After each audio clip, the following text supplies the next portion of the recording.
the Sufi we know now. Yes. To the Sufi that who was living in Surat. Like last time I remember when we met, you told me that you come from a very radical society in Surat.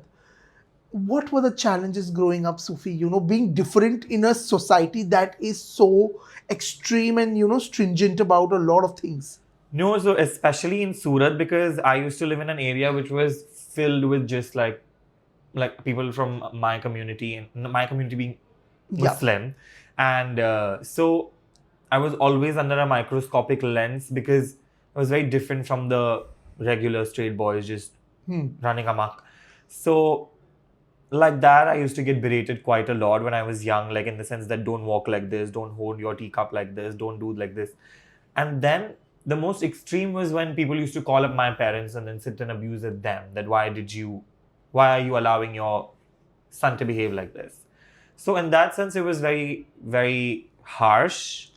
But I think those same people are now way more comfortable with the idea of there being a gay person because I was there and I, but let out and did it. Parents never had a problem, right? No, my parents, of course, they took their sweet time to, wrap their heads around everything, but they were never harsh to me. They were always kind to me. They were my parents. So they were like, at the bottom line, we love you. And the people, who told you, aise mat chalo, cup aise mat pakdo, they were like close relatives or what was it? Yeah, close relatives, like first family, like cousins, grandparents, all of that vibes. And if you remember one moment where, you just stood up for yourself, what would that be? I think I never stood up for myself in front of them. I don't think I still do.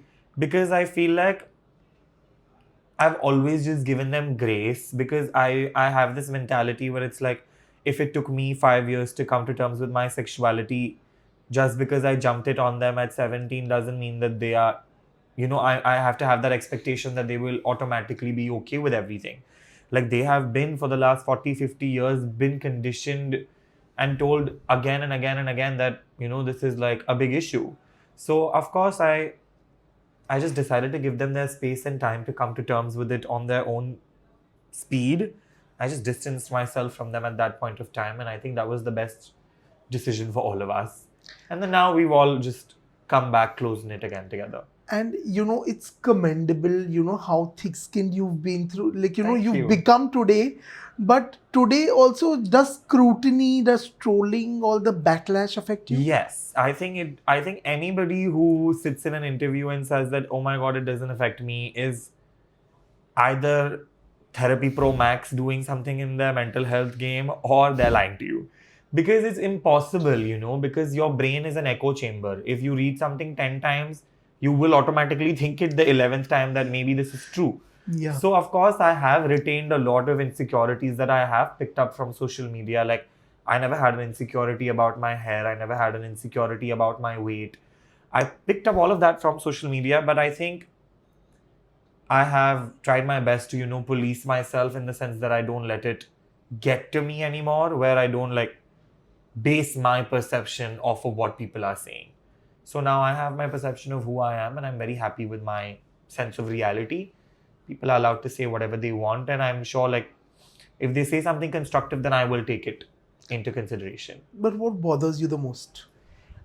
Comments on my looks. I feel like I have never critiqued anybody's facial structure, anybody's hair, frankly, anything that they don't have control over. I don't have control over my hairline. I don't have control over my weight. And I am 20. If you think that I'm going to look like a supermodel at 20, none of the actual supermodels look like supermodels at 20. So this expectation that just because I'm a commentator that I have to be perfect, it feels very harsh, almost that's a very unfair expectation.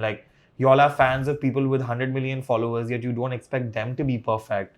Yet just because I'm someone who's a commentator, you expect me to be perfect, which is so unfair. True. Because I'm not trying to be change because of me. But I'm always expected to change because people are unhappy.